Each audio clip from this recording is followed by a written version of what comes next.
ಪಹಲ್ಗಾಮ್ನಲ್ಲಿ ಪ್ರವಾಸಿಗರ ಮೇಲೆ ಉಗ್ರರ ದಾಳಿ ಹಿನ್ನೆಲೆ ದಾಳಿಯಿಂದ ಅಲ್ಪದರಲ್ಲೇ ಬದುಕುಳಿದಂತಹ ಶಿರಸಿಯ ಕುಟುಂಬ ಗುಬ್ಬಿಗದ್ದೆ ನಿವಾಸಿಗಳಾದಂತಹ ಪ್ರದೀಪ್ ಹೆಗಡೆ ಪತ್ನಿ ಮತ್ತು ಮಗ ಬಚಾವಾಗಿದ್ದಾರೆ. ಯಾಕಂದ್ರೆ ದೇವರೇ ಕಾಪಾಡ್ದ ಅಂತ ಹೇಳಿ ಸ್ಟೇಟ್ಮೆಂಟ್ ಕೂಡ ಕೊಟ್ಟಿದ್ದಾರೆ. ಯಾಕಂದ್ರೆ ಪಹಲ್ಗಾಮ್ನಲ್ಲಿ ಪ್ರವಾಸಿಗರ ಮೇಲೆ ಉಗ್ರರ ದಾಳಿ ವಿಚಾರಕ್ಕೆ ಸಂಬಂಧಪಟ್ಟಂತೆ ದಾಳಿಯಿಂದ ಸ್ವಲ್ಪದರಲ್ಲೇ ಅವರು ಬದುಕಿ ವಾಪಸ್ ಬಂದಿದ್ದಾರೆ. ಯಾಕಂದ್ರೆ ಇಡೀ ಕುಟುಂಬ ದೇವಸ್ಥಾನಕ್ಕೆ ಹೋಗಿತ್ತಂತೆ. ಸೊ ಕಳೆದ ಏಪ್ರಿಲ್ 21ಕ್ಕೆ ಬೆಂಗಳೂರಿನಿಂದ ಶ್ರೀನಗರಕ್ಕೆ ತೆರಳಿದಂತಹ ಈ ಕುಟುಂಬ ಘಟನೆ ನಡೆದ ಸ್ಥಳದಿಂದ 7 ಕಿಲೋಮೀಟರ್ ದೂರದಲ್ಲಿದ್ದಂತಹ ಕುಟುಂಬ. ಯಾಕಂದ್ರೆ ದೇವಸ್ಥಾನಕ್ಕೆ ಹೋಗಿದ್ದಾರೆ. ದೇವರ ದರ್ಶನವನ್ನ ಮಾಡಿದ ಬಳಿಕ ಪಹಲ್ಗಾಮ್ ಸ್ಥಳಕ್ಕೆ ನಾವು ಹೋಗೋಣ, ಆ ಮಿನಿ ಸ್ವಿಟ್ಜರ್ಲ್ಯಾಂಡ್ ಏನಿತ್ತಲ್ಲ ಆ ಸ್ಥಳಕ್ಕೆ ಹೋಗೋಣ ಅಂತ ಹೇಳಿ ಆ ಸ್ಥಳದಿಂದ ದೂರ ಒಂದು 7 ಕಿಲೋಮೀಟರ್ ದೂರದಲ್ಲಿದ್ದಂತಹ ದೇವರ ದರ್ಶನವನ್ನ ಪಡೆದುಕೊಂಡು ವಾಪಸ್ ಬರುವಂತಹ ಸಂದರ್ಭದಲ್ಲಿ ಅಷ್ಟರಲ್ಲಾಗಲೇ ಅಲ್ಲಿ ಗುಂಡಿನ ಚಕಮಕಿ ಆಗಿತ್ತು, ಗುಂಡಿನ ದಾಳಿ ಆಗಿತ್ತು. ಬಟ್ ಈಗ ಇದಕ್ಕೆಲ್ಲ ಕೂಡ ದೇವರೇ ಕಾರಣ, ದೇವರೇ ನಮ್ಮನ್ನ ಬದುಕಿಸಿ ವಾಪಸ್ ಕರೆತಂದಿದ್ದಾನೆ ಅಂತ ಹೇಳಿ ಆ ಕುಟುಂಬ ಸ್ಟೇಟ್ಮೆಂಟ್ ಕೊಟ್ಟಿದೆ.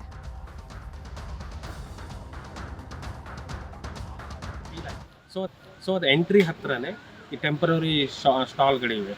ಅಲ್ಲಿ ಫುಡ್ಡು ಮತ್ತು ಟೀ ಕಾಫಿ ಆ ಥರ ಎಲ್ಲ ಸಿಗುತ್ತೆ. ಅಲ್ಲಿ ಹೋಗಿ ಕೂತ್ವಿ. ಒಂದಲ್ಲ ಎರಡನೇ ಶಾಪಲ್ಲೇ ಕೂತಿದ್ದೀವಿ. ಅಲ್ಲಿ ಕೂತು ತಿಂಡಿ ತಿನ್ನೋದಕ್ಕೆ ಸ್ಟಾರ್ಟ್ ಮಾಡಿದ್ದೀವಿ. ತಿಂಡಿ ತಿಂದ ಆಗಿದೆ. ಆಗ ಕೆಳಗಡೆ ಸೈಡಲ್ಲಿ ಪಟಾಕಿ ಸೇಮ್ ಎಕ್ಸಾಕ್ಟ್ಲಿ ಪಟಾಕಿ ಥರನೇ 2 ಬಾರಿ ಸೌಂಡ್ ಬಂತು. ಟಾಪ್ ಅಂತ ಸೌಂಡ್ ಬಂತು 2 ಬಾರಿ. ನಾವು ಏನು ಅಂತ ಹೋಟೆಲ್ನವನ್ನ ಕೇಳಿದಾಗ ಪಟಾಕಿ ಮತ್ತಂತ ಆ ಥರ ಹಿಂದಿನಲ್ಲಿ ಅವನು ಪಟಾಕಿ ಅದು ಏನು ಹೆದರಬೇಡಿ, ಆರಾಮ್ಸೆ ನೀವು ತಿನ್ನಿ ಅಂತ ಅಂದರು. ನಾವು ಹೌದೇನೋ ಮೇ ಬಿ ಅಲ್ಲಿ ಏನಾರೋ ಪ್ರಾಣಿ ಗಿಡಿ ಕಾಡಿದೆಯಲ್ಲ ಓಡಿಸೋದಕ್ಕೆ ಆ ಥರ ಮಾಡ್ತಾರೆ ಅಂತ ಅಂದ್ಕೊಂಡ್ವಿ. ನಮ್ಗೆ ಇದು ಒಂದು ಥಾಟಲ್ಲೂ ಬಂದಿಲ್ಲ ಈ ಥರ ಆಗ್ಬೋದು ಅಂತ ಅನಿಸಿಲ್ಲ. ಸೊ ಜಸ್ಟ್ ಒಂದು 10-20 ಸೆಕೆಂಡ್ ಆಗಿದೆ. ನಾವು ಎಲ್ಲಿ ಮೊದಲು ಫೋಟೋ ತೆಕ್ಕೋತಾ ಇದ್ವು ಸ್ವಲ್ಪ ಅಪ್ ಸೈಡಲ್ಲಿ, ಅಲ್ಲಿಂದ 2 ಜನ ಎಂಟ್ರಿ ಆದರು ಶೂಟ್ ಮಾಡ್ತಾ. ಹತ್ತಿರ ಬರ್ತಾ ಇದ್ದಾರೆ. ನಮ್ಗೆ ಅಲ್ಲಿವರೆಗೂ ಏನು ರಿಯಾಕ್ಟ್ ಮಾಡ್ತಾ ಇಲ್ಲ ನಮ್ಮ ಮನಸ್ಸು, ಏನು ಮಾಡಬೇಕು ಏನು ಅಂತ. ನಾವು ಕುತ್ಕೊಂಡು ನೋಡ್ತಾ ಇದ್ದೀವಿ ಏನು ಇದು ಅಂತ. ಆಮೇಲೆ ಅಲ್ಲಿ ಒಬ್ಬನು ಬಿದ್ದು ಅಂದರೆ ಬುಲೆಟ್ ಆಗಿ ಬಿದ್ದಿದ್ದಾನೆ, ನರಳಾಡ್ತಿದ್ದಾನೆ. ಆಮೇಲೆ ಆ ಗನ್ನಿಂದ ಹೊಗೆ ಎಲ್ಲ ಬರ್ತಿತ್ತು. ಆಗ ನಮಗೆ ಅದು ರಿಯಲಿಸ್ಟಿಕ್ ಅಂತ ಫೀಲ್ ಆಯಿತು. ಆಗ ಅಲ್ಲೇ ಎಲ್ಲರೂ ಮಲಗಿದ್ವಿ, ಚೇರನ್ನೆಲ್ಲ ತರಿಸ್ಕೊಂಡು ಅಲ್ಲೇ ಎಲ್ಲರೂ ಲೇ ಡೌನ್ ಆದ್ವಿ, ಮಲಗಿದ್ವಿ. ತಪ್ಪಿಸ್ಕೊಳ್ಳಿ ಏನು ಮಾಡಬೇಕು ಗೊತ್ತಾಗ್ತಾ ಇಲ್ಲ. ಅಲ್ಲೇ ಮಲಗಿದ್ವಿ. ಅವ್ನು ಕಂಟಿನ್ಯೂಸ್ ರ್ಯಾಂಡಮ್ ಆಗಿ ಎಲ್ಲ ಕಡೆ ಶೂಟ್ ಮಾಡ್ತಾ ಇದ್ದಾನೆ ಫಸ್ಟು. ಆಗ ಏನಾಯಿತು, ಈ ಬ್ಯಾಗ್ ನಮ್ಮದು ಇನ್ನೊಂದು ಚೇರಲ್ಲೇ ಇತ್ತು. ಅಲ್ಲಿ ಇವಳೇನು ಮಾಡಲು, ಚೇರಲ್ಲಿ ಎಲ್ಲ ಬ್ಯಾಗ್ ಅದ್ರಲ್ಲಿ ID ಕಾರ್ಡು ಮೊಬೈಲ್ ಅಷ್ಟು ಇದೆ. ಸೊ ಎತ್ಕೊಂಬೋಣ ಅಂತ ಇದ್ದು ಬಗ್ಗಿ ಬ್ಯಾಗಿಗೆ ಕೈ ಹಾಕುವಾಗ ಒಂದು ಬುಲೆಟ್ಟು ರೈಟ್ ಕಿವಿ ಪಕ್ಕದಲ್ಲೇ ಪಾಸ್ ಆಗಿದೆ. ಸೊ ಆ ಸೌಂಡು ವೈಬ್ರೇಷನ್ನು ಫೀಲ್ ಆಗಿದೆ. ಆಮೇಲೆ ಹೆದರಿ ಬ್ಯಾಗ್ ಹಿಡ್ಕೊಂಡು ಮತ್ತೆ ಅಲ್ಲೇ ಮಲಗಿದ್ರು. ಆಮೇಲೆ ಒಂದು 3-4 ನಿಮಿಷ ಆಗಿದೆ ಹಾಗೆ ಮಲಗಿದ್ವಿ. ಏನು ಮಾಡಬೇಕು ಏನೂ ಅರ್ಥ ಆಗ್ತಾ ಇಲ್ಲ.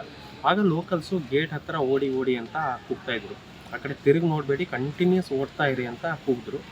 ಸೊ ನಾವು ಧೈರ್ಯ ಮಾಡಿ ಓಕೆ ಏನಾದರೂ ಆಗಲಿ 50-50 ಚಾನ್ಸು, ತಾಗಿದ್ರೆ ತಾಗ್ತು, ಇಲ್ಲ ಬದುಕೊಂಡ್ರೆ ಬದುಕೋತೀವಿ ಅನ್ನೋ ಇದರಲ್ಲಿ ಓಡೋದಕ್ಕೆ ಸ್ಟಾರ್ಟ್ ಮಾಡಿದ್ರೆ ತುಂಬ ನುಗ್ಗಿತು. ಅಲ್ಲಿ 100 ಜನ ಒಟ್ಟಿಗೆ ನುಗ್ಗಿಬಿಟ್ರು. ಸ್ಟ್ಯಾಂಪೇಡ್ ಆಯಿತು. ನಾವು ಕೆಳಗಡೆ ಬಿದ್ವಿ, ಇವನು ಕೆಳಗಡೆ ಆದ. ಆಮೇಲೆ ನಾವು ಹೆಂಗೆಂಗೋ ಇದ್ಕೊಂಡು ಯಾರ್ಯಾರನ್ನೋ ತೊಳ್ಕೊಂಡು ಒಟ್ಟಿನಲ್ಲಿ ಹೊರಗೆ ಬಂದ್ವಿ. ಹೊರಗೆ ಬಂದರೆ ಏನು ಅಂದರೆ ಇಮಿಡಿಯೇಟ್ ಹೆಜ್ಜೆ ಇಟ್ಟಿದ ತಕ್ಷಣ ಮೊಳಕಾಲ್ವರೆಗೆ ಕಾಲು ಊದ್ಕೊಂಡ್ಬಿಡುತ್ತೆ. ಅಷ್ಟು ಮಣ್ಣು ಅದು ಕೆಸರು. ಹೆಂಗೆ ಓಡೋದು ಗೊತ್ತಾಗ್ತಾ ಇಲ್ಲ, ಎಲ್ಲಿ ಗೊತ್ತಾಗ್ತಾ ಇಲ್ಲ. ಅವ್ರು ಆಮೇಲೆ ಲೋಕಲ್ಸು ಗೈಡ್ ಮಾಡ್ತಾಯಿದ್ವಿ, ಈ ಸೈಡ್ ಹೋಗಿ ಕೆಳಗಡೆ ಹೋಗಿ, ನೀವು ಬಂದಾರಲ್ಲೇ ಆ ಕಡೆನೇ ಹೋಗಿ, ಅದೇ ನಿಯರೆಸ್ಟ್, ಮತ್ತೆ ಯಾವುದೂ ಊರಿಲ್ಲ ಅಂತ. ಪಹಲ್ಗಾಮ್ನಿಂದ ಸುರಕ್ಷಿತವಾಗಿ ಬಂದ ಚಿಕ್ಕಮಗಳೂರಿನ ಕುಟುಂಬ ತಾಯಿ ಪತ್ನಿ ಮಕ್ಕಳೊಂದಿಗೆ ಚಂದ್ರಶೇಖರ್ ವಾಪಸ್ ಆಗಿದ್ದಾರೆ. ಅವರ ಕುಟುಂಬ ಸಮೇತ. ಉಗ್ರರ ದಾಳಿ ನಡೆದಾಗ 700 ಮೀಟರ್ ದೂರದಲ್ಲಿದ್ದಂತಹ ಕುಟುಂಬ, ಕುದುರೆಯಲ್ಲಿ ಪಹಲ್ಗಾಮ್ಗೆ ತೆರಳುತ್ತಾ ಇದ್ದಂತಹ ಚಂದ್ರಶೇಖರ್ ಕುಟುಂಬ 15 ನಿಮಿಷಗಳ ಅಂತರದಲ್ಲಿ ನಾವು ಬದುಕಿ ಬಂದ್ವಿ ಅಂತ ಹೇಳಿ ಆ ಕುಟುಂಬ ಈಗ ಮಾಹಿತಿಯನ್ನ ಕೊಟ್ಟಿದೆ. ಯಾಕಂದ್ರೆ ಪಹಲ್ಗಾಮ್ನಿಂದ ಸುರಕ್ಷಿತವಾಗಿ ಬಂದಿರುವಂತಹ ಮತ್ತೊಂದು ಕುಟುಂಬ ಅಂತ ಹೇಳಿದ್ರೆ ಚಿಕ್ಕಮಗಳೂರಿನ ಚಂದ್ರಶೇಖರ್ ಅವರ ಕುಟುಂಬ. ಇವರು ತಾಯಿ ಪತ್ನಿ ಮಕ್ಕಳೊಂದಿಗೆ ಜಮ್ಮು ಕಾಶ್ಮೀರ್ಗೆ ಹೋಗಿರ್ತಾರೆ. ಬಟ್ ಆದರೆ ಆ ಪಹಲ್ಗಾಮ್ ಮಿನಿ ಸ್ವಿಟ್ಜರ್ಲ್ಯಾಂಡ್ ಇದೆಯಲ್ಲ ಆ ಸ್ಥಳದಿಂದ 700 ಮೀಟರ್ ದೂರದಲ್ಲಷ್ಟೇ ಇರ್ತಾರೆ. ಬಟ್ ಆದರೆ ಆ ಕುದುರೆಯಲ್ಲಿ ಪಹಲ್ಗಾಮ್ಗೆ ತೆರಳುತ್ತಾ ಇದ್ದಂತಹ ಸಂದರ್ಭದಲ್ಲೇ ಗುಂಡಿನ ಶಬ್ದವನ್ನ ಕೇಳಿಸ್ಕೊಂಡು ಅಲ್ಲಿಂದ ವಾಪಸ್ ಆಗಿದ್ದಾರೆ. ಸುರಕ್ಷಿತವಾಗಿ ಈಗ ವಾಪಸ್ ಬಂದಿದ್ದಾರೆ. ಇನ್ನು ನಮ್ಮ ಪ್ರತಿನಿಧಿ ಮಾತನಾಡಿಸಿದ್ದಾರೆ ಆ ಕುಟುಂಬವನ್ನ, ಬನ್ನಿ ನೋಡೋಣ. ಕಾಶ್ಮೀರದಲ್ಲಿ ನಡೆದಂತಹ ಉಗ್ರರ ದಾಳಿಯಿಂದ ಇಡೀ ದೇಶವೇ ಬೆಚ್ಚಿ ಬಿದ್ದಿದ್ದು ಇಡೀ ಜಗತ್ತು ಕಾಶ್ಮೀರದತ್ತ ಸೆಳೆಯುವಂತೆ ಮಾಡಿತ್ತು. ಕಾಫಿನಾಡು ಚಿಕ್ಕಮಗಳೂರಿನ ಚಂದ್ರಶೇಖರ್ ಅವರ ಕುಟುಂಬ ಸುರಕ್ಷಿತವಾಗಿ ಮನೆ ಸೇರಿದೆ. ಈಗ ನಮ್ಮ ಜೊತೆಗೆ ಮಾತನಾಡಲಿಕ್ಕೆ ಚಂದ್ರಶೇಖರ್ ಅವರ ಪತ್ನಿ ಲೀಲಾ ಅವರು ನಮ್ಮ ಜೊತೆಗಿದ್ದಾರೆ. ಅವರನ್ನ ಮಾತಾಡ್ಸೋಣ, ಅಲ್ಲಿನ ಇಂಚಿಂಚು ಮಾಹಿತಿಯನ್ನ ತಿಳ್ಕೊಳ್ಳೋಣ. ಪಹಲ್ಗಾಮಿಗೆ ಹೋಗ್ತಾ ಇದ್ವಿ ಸರ್ ಮೇಲ್ಗಡೆಗೆ.